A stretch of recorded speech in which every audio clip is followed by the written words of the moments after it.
Hi, this is Majinone, and here's my review for Stan Lee's Soldier Zero, put up by Boom. Now, one thing I wanted to let you guys know is, even though this is Stan Lee's book, he's not really writing it or drawing it or anything like that. He just came up with the idea, the concepts, and then other people are running with it. One thing I noticed about this book, which kind of caught me by surprise, is at Phoenix Comic Con, Stan Lee had a panel, or a question and answering type panel, and somebody asked him about handicapped superheroes and what was his thought about having more of them. And at the time he said, that's a good idea, and he would look into it. And sure enough, we have Soldier Zero, and who happens to be a handicapped superhero. Now, one thing about this comic is I like the art, but I don't like the art.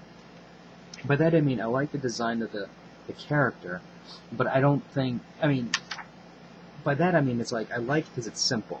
It's not complex. It's very sleek, clean, and it doesn't have any Gundam influences. I think that's the key part for me, because every time you look at powered armor superheroes, from Image, mostly Image, and sometimes with Marvel, with Iron Man and War Machine, you see Gundam influences everywhere, especially with feet and legs and things like that.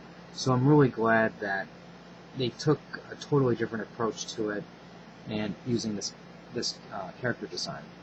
One thing that I found really unrealistic about this book is the fact that you have a store owner here who's putting up all these signs that says wheelchairs not allowed, fire regulations. That's not the case. This would be discrimination, and then he'd be sued. You have to be able to provide access to handicap. And the other thing that was really making me wonder what's going on with this writing is, I don't know about where you guys live, but where I live, you don't really have to step up into a building, the storefront. Everything is flat. We have lots of strip malls. We have, to go into a regular mall, it's just flat. Even places where I grew up in Chicago, it was the same thing.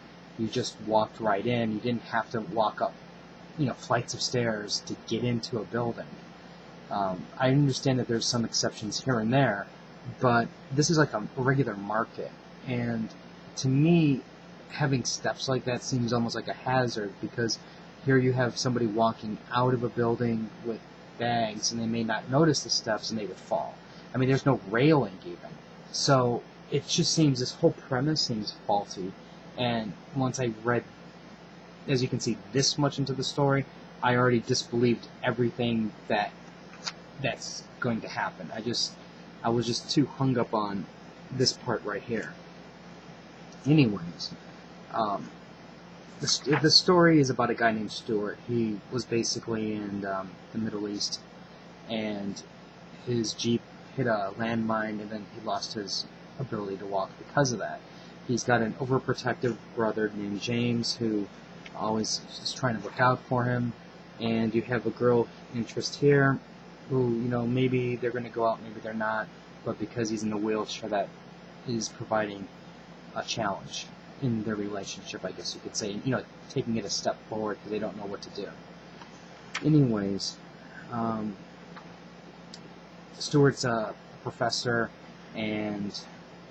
of astronomy, and they basically go out on a rooftop to look at some shooting star or something like that, and sure enough, as luck would have it, power armor comes crashing down and destroys the building where they're at. And then there's also another reference too, where they're supposed to meet on the rooftop for, to do this shooting star thing. And you have one building where everybody goes up to, because it has handicap access. Then you have another building that doesn't. And I'm still going even there. I'm this is a university. Well, how come a university doesn't have a handicapped access? That's a government building. And, there's just, I don't know. When I see things like this, it just looks like, hey, let's just create obstacles to overemphasize the fact that he's in a wheelchair and not, for example, a guy who just happens, to be like a guy walking around normally. So I think there's like all of these little things that are coming up that I'm just like, I it's interfering with my enjoyment of the story. Now, of course, the Stewart's he gets the power armor, saves his, potential girlfriend, and eventually, obviously, he's going to be fighting the aliens. So we'll see where that goes. I might get the second issue, but to be honest with you, I'm already willing to just drop it entirely, just because I don't think that.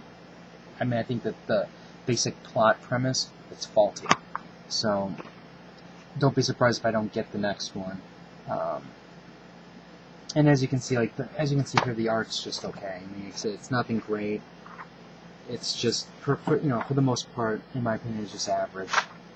So that's basically my review. If you have any comments or questions, just let me know. Subscribe to the channel, and let me know what you guys think about Soldier Zero, if you guys are getting it. So until next time.